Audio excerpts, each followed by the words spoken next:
माँ की ममता की हिंदी कहानी।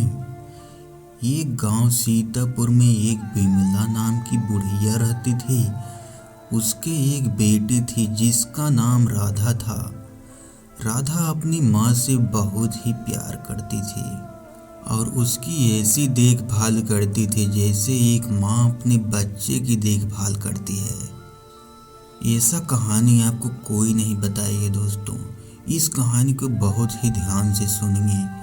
हम इस वीडियो से आप सभी को कुछ न कुछ नया सिखाने की कोशिश करूँगा। इस कहानी को सुनकर आप सभी को बहुत ही पसंद आएगा, तो बने रहिए इस वीडियो के अंत तक।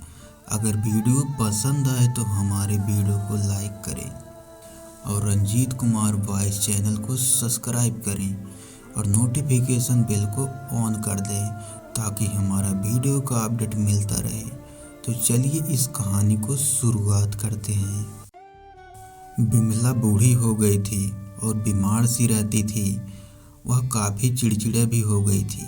राधा गांव में दूसरों के यहाँ काम करके जो पैसा लाती थी उसी से अपना घर चलाती थी। उसने ज़्यादा पढ़ाई भी नहीं की थी क्योंकि घर की जिम्मेदारी और माँ की बीमारी ने उससे पढ़ाई छीन ली थी। बिमला का मन कुछ नई नई चीज़ें खाने के लिए करता था। वह राधा से कहती थी कि आज मैं यह खाऊंगी, आज मैं वह खाऊंगी। इस राधा को कभी कभी गुस्सा आ जाता था। वह अपनी माँ को डांट दिए करती थी कि मैं इतने पैसा कहाँ से लाऊं जो तुम्हारे लिए नई नई चीज़ें ला कर दूँ। राधा की बात सुनकर बिमला की आंखें भर आई। वह सोने लगी तो चुप हो गई और बोली, जब तुम छोटी थी ना, तुम जिस चीज़ की जिद करती थी मैं तुम्हें ला कर देती थी और कभी चिल्लाती नहीं थी।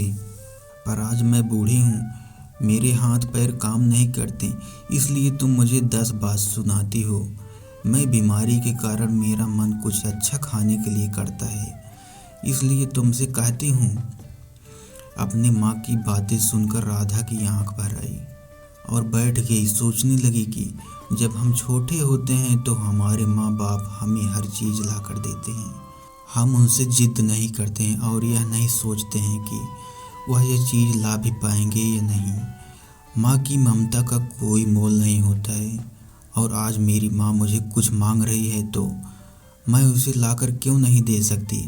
राधा ने सोचा और कहा कि मैं अगर 2-4 बच्चे घर में ही ट्यूशन पढ़ा लूँ तो मुझे 4 पैसे मिलेंगे और उनसे मैं अपनी माँ का और अच्छे से ध्यान रख पाऊँगी। गांव के अध्यापक के पास गई और बोली, आप मुझे 2-4 बच्चे पढ़ाने के लिए दे दो, इससे मैं अपने घर का घर चला सकती हूँ। अध्यापक ने उसे दे दिया। अब राधा गांव में और काम भी करती और शाम को भी बच्चे पढ़ाती, जिससे वह अपनी माँ को वह चीज़ ला कर देती जो उसे चाहिए थी। अब अपनी माँ से कहने लगी, माँ मुझे माफ़ कर दो, मुझे नहीं पता था कि बचपन में तुम मुझे हर चीज़ ला कर देती थी, ना मुझे कभी डांटती चिल्लाती थी। फिर मैं आज यह सब कैसे भूल गई कि जो माँ ला कर दे सकती है उसे भी तो किसी चीज़ की ज़रूरत होती है।